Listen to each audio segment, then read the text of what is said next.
Во Гостивар недостигаа само 21 глас за изборите да бидат успешни во неделата и кандидатот на коалицијата НАИ Валјбон Лимани да ја слави победата уште во првиот круг од локалните избори. Лимани изјави дека работат на утврдување дали имало законски прекршоци во некој избирачко место со цел да поднесат жалба до Државната изборна комисија за повторување на гласањето. Simbas Komisionit Qendror Zgjedhor nuk është arrit cenzusi në komunën e Gostivarit. Dallimi është 21 vot, domethënë për 21 vota nuk është arrit cenzusi për 1/3.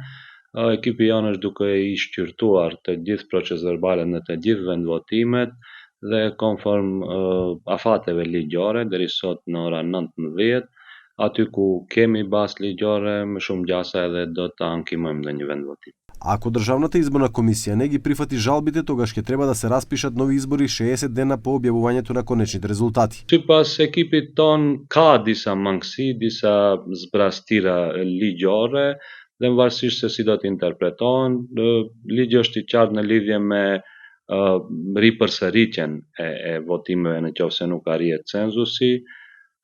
Është normal në afat 60 ditësh pas shpalljeve zyrtare të rezultateve, duhet të mbahen zgjedhjet, domethënë ripërsëritja. Tash besoj që edhe Komisioni Qendror Zgjedhor do ta bëj ndoshta të pamundurën për shkak se bëhet fjalë për një buxhet të caktuar të cilin shteti duhet të harxhon, duke ditë se kemi raund të dytë pas 2 javëve, në qoftë se ka them hapësirë ligjore, unë mendoj që shumë më racionale është që kjo ripërsëritje të mbahet më 2 nëntor, në qoftë se jo, atëherë kur do ta sjellim vendimin, ne jemi të gatshëm sërish të ballafaqohemi në zgjedhje.